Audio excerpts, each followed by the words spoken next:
कहानी वंदे मातरम की। तो बंकिम चंद्र चटर्जी, बंकिम चंद्र चट्टोपाध्याय जिन्हें कहा जाता है, उन्होंने वंदे मातरम लिखा। लेकिन इसके पीछे की कहानी क्या है? इसके पीछे की कहानी इस तरह है कि बंकिम चंद्र चट्टोपाध्याय जी का जन्म 1838 में कोलकाता के पास के एक स्थान में हुआ और वो शुरू से ही, बचपन से ही बहुत मेधावी छात्र थे, इंटेलिजेंट छात्र थे।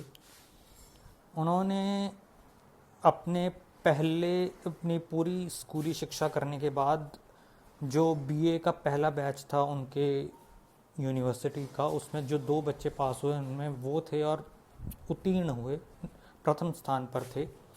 और फिर उन्हें डिप्टी मजिस्ट्रेट का पद मिला।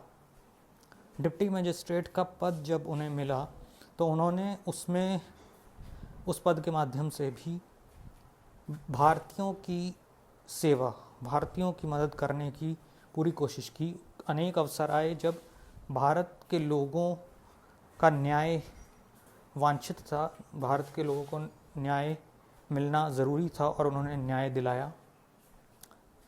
फिर उन्होंने अपनी लेखनी भी साथ साथ शुरू की, जॉब करने के साथ साथ लेखनी भी शुरू की।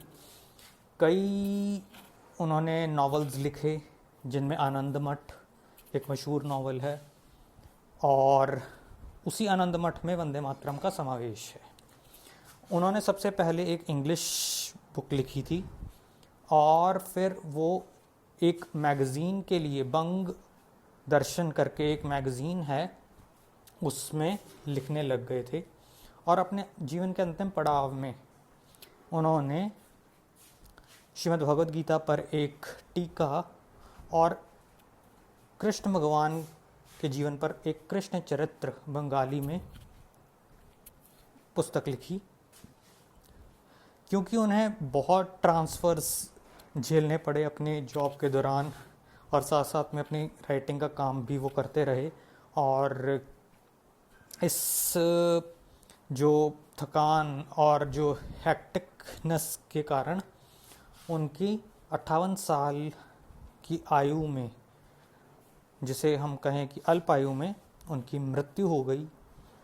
लेकिन वो वंदे मातरम देकर और अपने कृष्ण चरित्र एवं आनंद मठ जैसी कृतियाँ देकर अमर हो गए।